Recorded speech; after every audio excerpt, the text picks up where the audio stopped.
This city makes a promise with us. It doesn't matter where you or your parents came from. What matters is how far you want to go.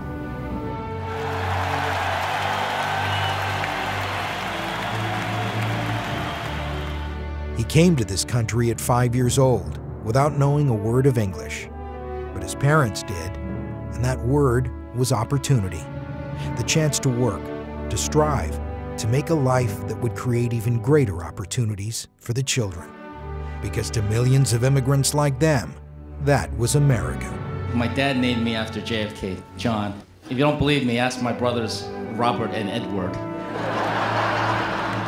But while opportunity was offered, achievement was earned. My mom worked for a long time in a garment factory. And when I was 7, I got my first job working in the same garment factory, and I learned firsthand why they call the place a sweatshop. As a boy, John went to public schools, so maybe it's not all that surprising that as a man, he went into public service. His own council member had denigrated Asians as rude merchants, illegal aliens, and criminal smugglers, so John ran against her until he won.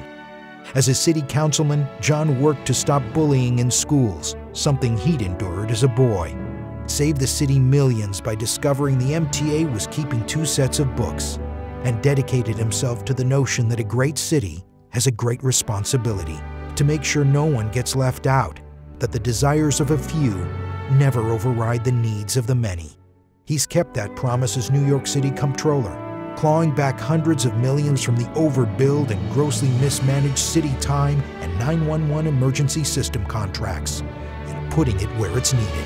Every dollar does something, so every saving means something. And during my tenure as City Comptroller, I'm proud that we've produced more than $3 billion in cost savings.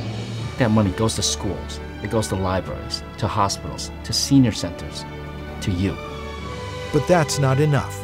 John has this crazy notion that a fair shot starts with a fair wage, and he intends to do something about it.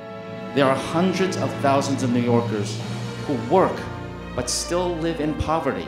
If we're serious about narrowing the wealth gap, we need to have the courage to pay all New Yorkers a livable minimum wage.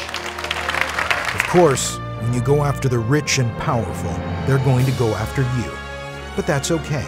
John Liu grew up as an immigrant son searching for a better life.